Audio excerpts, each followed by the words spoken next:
4 ಸಾರಿಗೆ ನಿಗಮಗಳು bus ticket ದರವನ್ನ ಶೇಕಡಾ 25ರಷ್ಟು ಹೆಚ್ಚಳ ಮಾಡಬೇಕು ಅಂತ ಹೇಳಿ ಸಿಎಂ ಡಿಕೆ ಶಿವಕುಮಾರ್ ಅವರಿಗೆ ಅಧಿಕೃತವಾಗಿ ಮನವಿ ಮಾಡಿವೆ. ಕೆಎಸ್ಆರ್ಟಿಸಿ ಮತ್ತು ಬಿಎಂಟಿಸಿ ಬಸ್ ಟಿಕೆಟ್ ದರ ಏರಿಕೆಗೆ ಮನವಿ ಮಾಡಿರುವಂತದ್ದು ಶೇಕಡಾ 25ರಷ್ಟು ಹೆಚ್ಚಳ ಮಾಡಬೇಕು ಅಂತ ಹೇಳಿ ಸಿಎಂ ಡಿಕೆ ಶಿವಕುಮಾರ್ ಅವರಿಗೆ ಮನವಿ ಮಾಡಿದ್ದಾರೆ.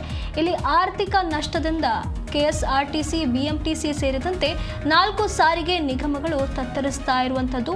ಹಾಗಾಗಿ ದರ ಏರಿಕೆ ಮಾಡಬೇಕು ಅಂತ ಹೇಳಿ ಈಗ 4 ನಿಗಮಗಳು ಅಧಿಕೃತವಾಗಿ ಮನವಿ ಮಾಡಿರುವಂತದ್ದು ಮುಖ್ಯಮಂತ್ರಿಗೆ. ಆದರೆ ದರ ಏರಿಕೆ ಸಾರ್ವಜನಿಕರ ವಲಯದಲ್ಲಿ ಅಸಮಾಧಾನಕ್ಕೂ ಕೂಡ ಕಾರಣ ಆಗಬಹುದು ಅಂತ ಹೇಳಲಾಗ್ತಾ ಇದೆ. ಸದ್ಯ ಡೀಸೆಲ್ ದರ ಹೆಚ್ಚಾಗಿದೆ. ಇದರ ನೇರ ಹೊರೆ ಈಗ ಕರ್ನಾಟಕದ ಸಾರಿಗೆ ಸಂಸ್ಥೆಗಳ ಮೇಲೆ ಬಿದ್ದಿರುವಂಥದ್ದು. ಹಾಗಾಗಿ ಆರ್ಥಿಕ ನಷ್ಟದಿಂದ ಕೆಎಸ್ಆರ್ಟಿಸಿ ಮತ್ತು ಬಿಎಂಟಿಸಿ ಸೇರಿದಂತೆ 4 ಸಾರಿಗೆ ನಿಗಮಗಳು ತತ್ತರಿಸ್ತಾ ಇರುವಂಥದ್ದು. ಹಾಗಾಗಿ ಇದನ್ನು ಸರಿದೂಗಿಸುವಂತಹ ಉದ್ದೇಶದಿಂದ ದರ ಏರಿಕೆ ಮಾಡಬೇಕು ಅಂತ ಮನವಿ ಮಾಡಲಾಗ್ತಾ ಇರುವಂಥದ್ದು. ಬಸ್ ಟಿಕೆಟ್ ದರವನ್ನು ಕನಿಷ್ಠ ಶೇಕಡಾ 25ರಷ್ಟು ಹೆಚ್ಚಿಸಬೇಕು ಅಂತ ಹೇಳಿ ಮುಖ್ಯಮಂತ್ರಿ ಬಳಿ ಇವರು ಮನವಿ ಮಾಡಿರುವಂತದ್ದು. ಆದರೆ ಇಲ್ಲಿ ದರ ಏರಿಕೆಗೆ ಸಾರ್ವಜನಿಕ ವಲಯದಲ್ಲಿ ತೀವ್ರ ಅಸಮಾಧಾನ ವ್ಯಕ್ತವಾಗುತ್ತೆ, ಖಂಡಿತವಾಗ್ಲೂ ಆಗುತ್ತೆ. ಆದರೆ ಹಾಗಾಗಿ ಸಿಎಂ ಯಾವ ರೀತಿಯಾಗಿ ನಿರ್ಧಾರ ತೆಗೆದುಕೊಳ್ತಾರೆ ಅನ್ನೋದನ್ನ ಕಾದು ನೋಡಬೇಕಾಗುತ್ತೆ. ಕಳೆದ ವರ್ಷವಷ್ಟೇ ಜನವರಿಯಲ್ಲಿ ಶೇಕಡಾ 15ರಷ್ಟು ಬಸ್ ಟಿಕೆಟ್ ದರವನ್ನ ಹೆಚ್ಚಿಸಲಾಗಿತ್ತು ರಾಜ್ಯ ಸಾರಿಗೆ ನಿಗಮದ ವತಿಯಿಂದ. ಈಗ ಮತ್ತೆ ಏರಿಕೆ ಅಂತಂದ್ರೆ ಸಾರ್ವಜನಿಕರಲ್ಲಿ ತೀವ್ರ ಆಕ್ರೋಶಕ್ಕೆ ಇದು ಕಾರಣವಾಗುತ್ತೆ. ಇದೀಗ ಮತ್ತೆ ದರ ಏರಿಕೆಗೆ ಸಿದ್ಧತೆಯನ್ನು ನಡೆಸಲಾಗ್ತಾ ಇದೆ. ಜಾಗತಿಕ ಸಂಘರ್ಷದ ಪರಿಣಾಮವಾಗಿ ದೇಶದಲ್ಲಿ ಡೀಸೆಲ್ ದರ ಈಗ ಹೆಚ್ಚಳಿಕೆ ಆಗಿರುವಂತ ಕಾರಣ ಈ ನಿರ್ಧಾರವನ್ನ ತೆಗೆದುಕೊಳ್ಳಬೇಕು ಅಂತ ಹೇಳಲಾಗ್ತಾ ಇರುವಂತದ್ದು. ಈ ಬಗ್ಗೆ ಹೆಚ್ಚಿನ ಮಾಹಿತಿಯನ್ನು ನಮ್ಮ ಪ್ರತಿನಿಧಿ ಭವ್ಯ ಸುನಿಲ್ ನೀಡ್ತಾ ಹೋಗ್ತಾರೆ. ಭವ್ಯ, ಈಗ ಟಿಕೆಟ್ ದರವನ್ನ ಏರಿಸಬೇಕು ಶೇಕಡಾ 25ರಷ್ಟು ಅಂತ ಹೇಳಿ 4 ನಿಗಮಗಳು ಅಧಿಕೃತವಾಗಿ ಮನವಿ ಮಾಡ್ತಿವೆ ಮುಖ್ಯಮಂತ್ರಿಯ ಬಳಿ.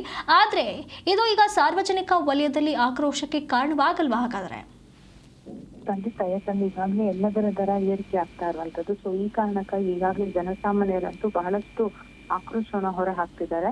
ಸೊ ಶೀಘ್ರದಲ್ಲೇ ಕೆಎಸ್ಆರ್ಟಿಸಿ ಬಿಎಂಟಿಸಿ ಟಿಕೆಟ್ ದರ ಏರಿಕೆಗೆ ಈಗಾಗಲೇ ಪ್ರಸ್ತಾವನೆ ಇಟ್ಟಿರುವಂತದ್ದು. ಶೇಕಡಾ 25ರ ಹೆಚ್ಚಳಕ್ಕೆ ಸಿಎಂಗೆ ಮನವಿಯನ್ನ, ಅಂದ್ರೆ ಡಿಕೆ ಶಿವಕುಮಾರ್ ಅವರಿಗೆ ಮನವಿಯನ್ನ ಮಾಡಿದ್ದಾರೆ. ಸದ್ಯ ಡೀಸೆಲ್ ದರ ಹೆಚ್ಚಾಗಿದೆ.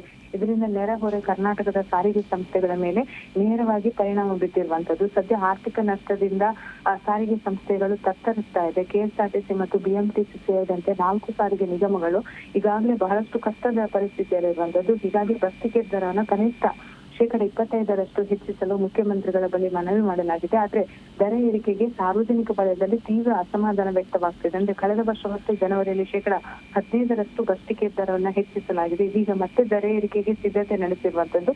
ಇದು ಜನಸಾಮಾನ್ಯರು ಯಾವ ರೀತಿ ಇದನ್ನ ರಿಸೀವ್ ಮಾಡ್ಕೋತಾರೆ ಅನ್ನೋ ಪ್ರಶ್ನೆ ಕೂಡ ಇಲ್ಲಿ ಉದ್ಭವ ಆಗುತ್ತೆ ಸುನಿಧಿ. ಮತ್ತೊಂದ್ ಕಡೆ ಡೀಸೆಲ್ ದರ ಪ್ರತಿ ಲೀಟರ್ಗೆ ಸರಿಸುಮಾರು 8 ರೂಪಾಯಿ ಅಷ್ಟು ದುಬಾರಿಯಾಗಿರುವಂತದ್ದು.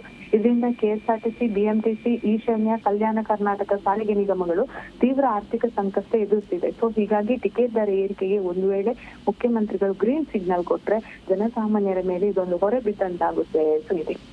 ಧನ್ಯವಾದಗಳು ಭವ್ಯ ನಿಮ್ಮೆಲ್ಲ ಮಾಹಿತಿಗಾಗಿ.